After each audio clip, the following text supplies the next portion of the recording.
You ask Tiger to solve. This deals with linear equations with one unknown. The final result is a equals -9/10. Let's solve it step by step. Simplify the expression.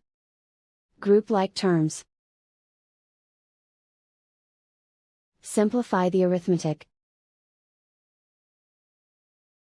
Group all constants on the right side of the equation. Add 9 to both sides. Simplify the arithmetic.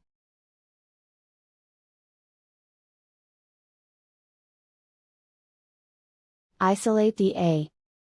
Divide both sides by -10. Cancel out the negatives. Simplify the fraction.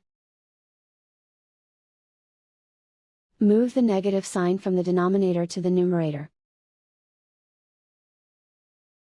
And so the final result is a equals -9/10.